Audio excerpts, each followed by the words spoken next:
अस्सलामुअलैकुम सामईन। पाकिस्तान के सुपर 8 के दूसरे मैच में कैंडी में इंग्लैंड के खिलाफ गेम, पाकिस्तान की प्लानिंग, मुमकिना कम्बिनेशन और स्ट्रेटजी में क्या क्या तब्दीलियां हो सकती हैं, वो मैं इस वीडियो में आपसे शेयर करूंगा। आप देख रहे हैं रन चेस लाइव। देखें, कैंडी में आज श्रीलंका और इंग्लैंड का जो मैच हुआ, यानी तीसरा मैच, वो इस पिच पर खेला गया है जिस पिच पर पाकिस्तान और इंग्लैंड का मैच भी होगा। इंग्लैंड को ये एडवांटेज ज़रूर है कि वो इस पिच पर खेल चुके हैं और पेस, बाउंस और स्पिन के साथ थोड़ा वो एडजस्ट भी हो चुके हैं। पाकिस्तान की टीम ने भी आज का मैच देखा है और अब देखना ये होगा कि पाकिस्तान इन कंडीशन को कैसे यूज़ करता है। कंडीशंस बज़ाहिर पाकिस्तान को सपोर्ट कर रही हैं क्योंकि पाकिस्तान के पास स्पिन बॉलिंग अटैक मौजूद है, लेकिन यही कंडीशन श्रीलंका को भी सूट कर रही थी और इंग्लैंड ने तकरीबन 40 ओवर्स में आउट कर दिया, सॉरी बहुत जल्द उनको आउट कर दिया, इसीलिए ये मैच आसान नहीं होगा। एशियन कंडीशंस में पाकिस्तान का रिकॉर्ड इंग्लैंड के खिलाफ बेहतर रहा है और पाकिस्तान ने अक्सर एशियन कंडीशन में इंग्लैंड को डोमिनेट किया है। आज की पिच को देखें तो उस पर स्पिन मौजूद था। दोनों टीमों के स्पिनर्स ने अच्छी बॉलिंग की, लेकिन साथ डबल बाउंस और अनइवन बाउंस भी मौजूद था जिससे पेसर्स को मदद मिली। पाकिस्तान ने न्यूजीलैंड के खिलाफ प्लेइंग 11 में तब्दीली करते हुए फ़खर जमान को खिलाया था। वो अलग बात है कि बारिश की वजह से मैच नहीं हो सका। उसकी दो वजूहत थी।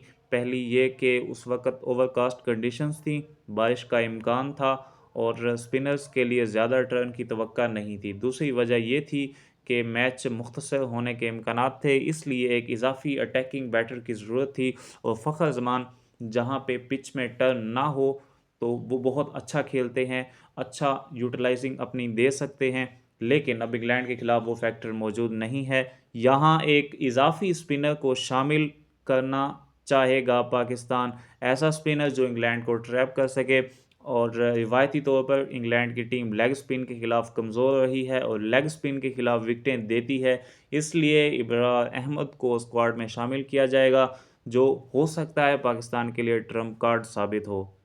अब एक और अहम बात यह है कि इंग्लैंड के खिलाफ मैच में पाकिस्तान को बैटिंग ऑर्डर में भी तब्दीली करनी चाहिए। उन्हें चाहिए कि बाबर आजम को नंबर 3 पर खिलाएं ताकि वो एंकर का रोल अदा करें और मैच को सेफ तरीके से लेकर चलें। बाबर आजम को नंबर 3 पर खिलाने की एक बड़ी रीज़न ये होनी चाहिए कि जब वो नंबर 4 पर बैटिंग के लिए आते हैं तो स्पिन बॉलिंग शुरू हो चुकी होती है। उनके लिए डायरेक्ट आकर स्पिन बॉलिंग को फेस करना उनके लिए स्ट्रगल होता है, इसलिए उनको नंबर 3 पर लाया जाए, वो थोड़ा सेटल हों और बाद में वो ईज़िली मैच को आगे लेकर चल सकते हैं। अगर बाबर आज़म नंबर 3 पर आते हैं तो सलमान अली आगा को नंबर 4 पर लाया जा सकता है ताकि बैटिंग में बैलेंस कायम रहे।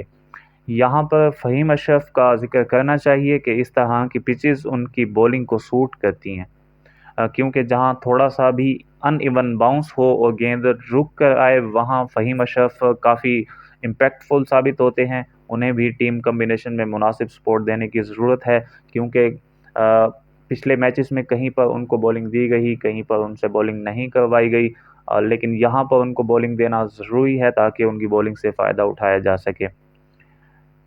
मुख्तसरन पाकिस्तान को इंग्लैंड के खिलाफ मैच में कम्बिनेशन बैटिंग ऑर्डर और स्पिन अटैक तीनों में स्ट्रेटजिक तब्दीलियां करनी होंगी ताकि कंडीशंस का भरपूर फ़ायदा उठाया जा सके।